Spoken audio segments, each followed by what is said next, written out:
পেঁয়াজ দিয়ে পেঁয়াজের পাকোড়া, আস্ত একটা পেঁয়াজের পাকোড়া। এই পেঁয়াজের পাকোড়াটা খেতে এতটাই মজার হয় আর মুচমুচে হয় যে একবার খেলে এর প্রেমে পড়ে যাবেন। হ্যালো এভরিওয়ান, আসসালামু আলাইকুম। আপনারা সবাই কেমন আছেন? আশা করি সবাই অনেক অনেক ভালো আছেন। আমি আলহামদুলিল্লাহ আপনাদের দোয়ায় ভালো আছি।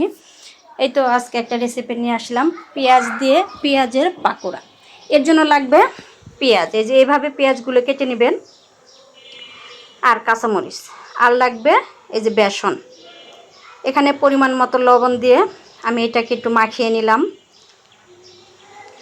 আর দিতে হবে একটু ভাজা জিরা, আর কিছুই দিতে হবে না।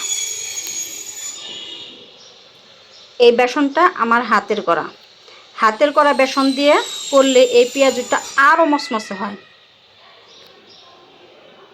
আর বাজারের গুলাও দিয়ে হয় কিন্তু অত মচমচে হয় না, কিন্তু এটাতে অনেক মচমচে হয়। যা হয়ে গেছে, এখন শুধু মাখানোর পালা। একটু পানি দিব, পানি দিয়ে একটু আবার একটু বেসন দিয়ে মাখিয়ে নিব। এভাবে মাখিয়ে নেবেন। এই তো হয়ে গেছে আমার মাখানো। এই পেঁয়াজটা ভাজতে একটু তেলের পরিমাণ বেশি লাগে, কারণ এটা ডুবো তেলে ভাজতে হয়। আমরা হয়তো হোটেলের মতো ওইভাবে ডুবো তেলে ভাজতে পারবো না, তবে মাশাল্লাহ এইটুকু তেলে আমি যেভাবে ভেজেছি পেঁয়াজের পাকোড়াটা অনেক অনেক মজার হয়েছে এবং অনেক মচমচে হয়েছে। এইভাবে দিয়ে দিবেন যাতে সবগুলো একসাথে লেগে থাকে। এখানে জালটা একটু মিডিয়াম টাইপের রাখতে হবে।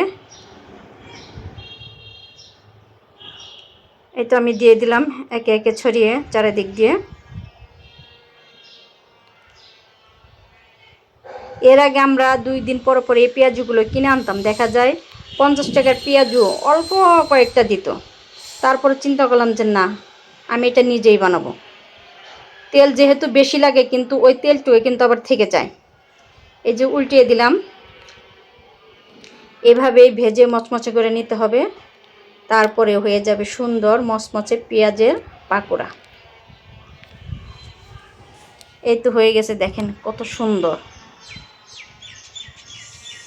আস্ত একটা পাকোড়া হয়ে গেল। মাশাল্লাহ মাশাল্লাহ। আমি তো এই পেঁয়াজের পাকোড়াটা প্রায় দিনই বানাই।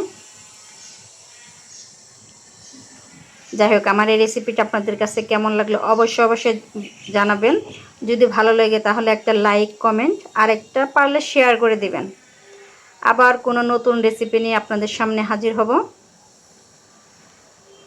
দেখতে পাচ্ছেন কত সুন্দর আর লোভনীয় হয়েছে এই পেঁয়াজের পাকোড়াটা। যাই হোক, সবাই ভালো থাকবেন, সুস্থ থাকবেন।